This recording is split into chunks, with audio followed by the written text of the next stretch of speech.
ప్రభువైన యేసుక్రీస్తు నామములో అందరికీ శుభాభివందనములు తెలియజేసుకుంటున్నా. మరి ఈ యొక్క నూతనమైన దినం, పునరుద్ధాన దినం, పరిశుద్ధ దినం, ఆదివార దినమున ప్రభువైన యేసుక్రీస్తు వారు తన వాగ్దానం చేత మనలను నడిపించుచున్నారు. మరి చూద్దాం, అది 5వ కీర్తన 7వ వాక్యం. నేనైతే నీ కృపాతిశయమును బట్టి నీ మందిరములో ప్రవేశించదను, నీ ఎడల భయభక్తులు కలిగి నీ పరిశుద్ధాలయము దిక్కు చూచి నమస్కరించదను. దేవుడు స్పష్టంగా ఈ దినమున మరి మనందరితో మాట్లాడుతున్నటువంటి మాట. మనం ఈ లోకంలో ఆయన ప్రత్యేకంగా ఒక ఆదివార దినము మనకిచ్చాడు. ఆదివార దినము ఆయనకు మనకు ఒక సూచిక దినముగా ఏర్పాటు చేసి ఉన్నాడు. మరి మనం ఏ దినము ఆయన మందిరంలో ప్రవేశించున్నాము కేవలం ఆయన యొక్క కృపచేత మాత్రమే, కానీ వేరొకటి కాదు. ఆయన కృపచేత ఈ లోకములో మనల్ని ఈ దినం వరకు జీవింపజేస్తున్నాడు.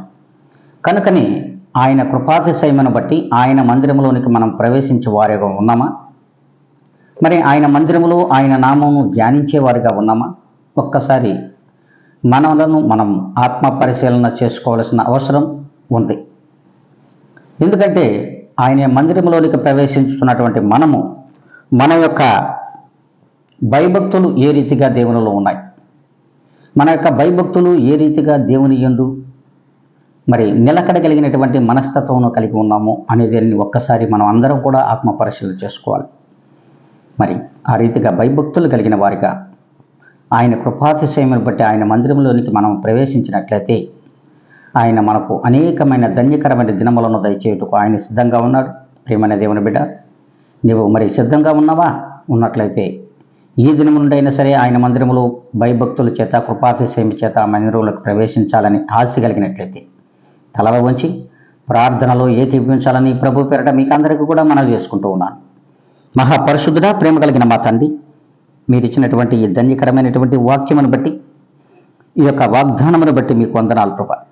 తండ్రి, ఇదిగో మేము భయభక్తులు కలిగిన వారిగా మీ ఇచ్చిన కృపాతిశయమును బట్టి మీ మందిరములో మిమ్మల్ని ధ్యానించే భాగ్యాన్ని మాకందరికీ దయచేయమని, ఆ రీతిగా ఈ దినం నుండి అయినా సరే మీరు నడిపించమని బ్రతిమలాడుకుంటూ, వీక్షిస్తున్నటువంటి జనాంగమునకు వినగలిగిన చెవులను దయచేయండి, గ్రహించగలిగినటువంటి హృదయమును దయచేయమని యేసుక్రీస్తు యొక్క గొప్ప ఘనమైన నామములో నన్ను నేను మిక్కిలిగా తగ్గించుకొని అడిగి వేడుకొని ప్రార్థిస్తున్నాను మా తండ్రి. ఆమె.